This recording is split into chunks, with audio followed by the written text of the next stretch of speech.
1. One of my favorite short stories is 11 by Sandra Cisneros. I've used it every year in my classroom as a basis of instruction since I became a teacher. The idea behind it is such a novel concept, and my students and I have always enjoyed it. The viewpoint is from a little girl on her 11th birthday. She makes a thought-provoking observation. She begins by saying that what they don't understand about birthdays and what they never tell you is that when you're 11, you're also 10 and 9 and 8 and 7 and 6 and 5 and 4 and 3 and 2 and 1. And when you wake up on your 11th birthday, you expect to feel 11, but you don't. You open your eyes and everything's just like yesterday, only it's today. And you don't feel 11 at all. You feel like you're still 10, and you are underneath the year that makes you 11. When I woke up and reread that story today, my feelings toward it completely changed. With all due respect to Sandra Cisneros, I may have to disagree with that opening thought. You see, today is my daughter's first birthday, and today, while she can't tell me if she's any different, I sure feel different. I feel emotional. I feel nostalgic. But most of all, I feel an overwhelming sense of pride, because under the blanket of that 12-month marker that we've reached today is the first day of her life. Her first breaths when my life changed in the most drastic ways that words can't even describe. And underneath that 12th month are the first 2 weeks at home when, as a first-time mother too stubborn to admit I needed help, I often cried in the dark because I had absolutely no idea what to do with this tiny human being I was now responsible for. It was then that I learned the importance of trusting my newly acquired maternal instincts. And underneath that 12th month are the first 3 months of crying, colic, and reflux, when I realized that no book I could have possibly read, and trust me, I read them all, could have prepared me for what she and I endured together. I found myself saying, "Well, they say," or "this book tells me," more times than I'd like to admit.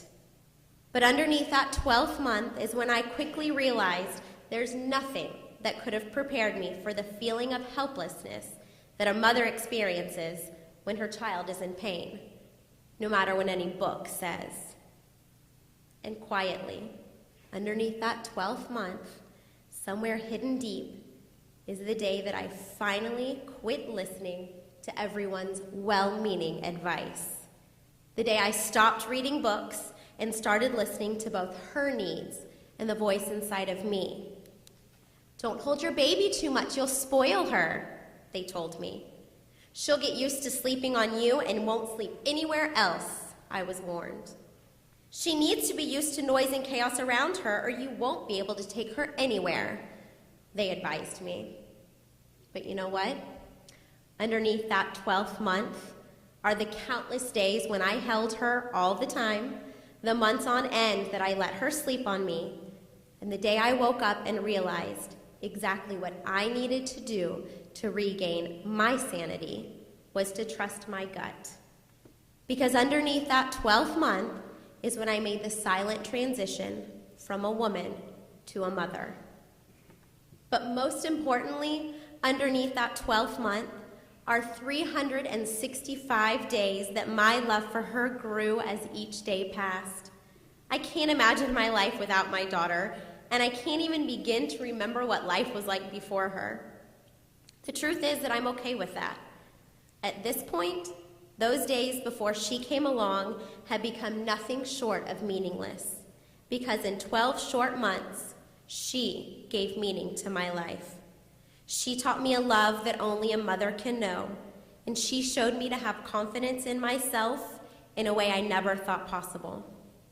Becoming a mother instilled a value in myself and in my life that I didn't know was missing. We will have a birthday party to celebrate her big day this weekend. However, as I reflect on the past year, I'm starting to think that a child's birthday should be equally about the mother as it is about the child. Sure, she's grown up so much in the past year, and that is absolutely worth celebrating. But her growth and milestones came naturally. She didn't question herself or doubt herself or wonder every second of every day if she was doing things right. She didn't constantly wonder if the decisions she was making were the best possible decisions. But I did.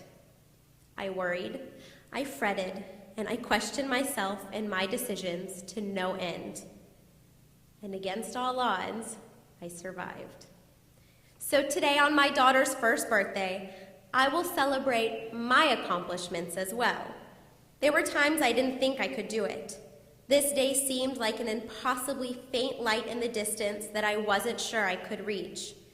But here I am, a proud parent of a 1-year-old. And I refuse to ignore the 12 months that are underneath that year that make her 1. Thank you.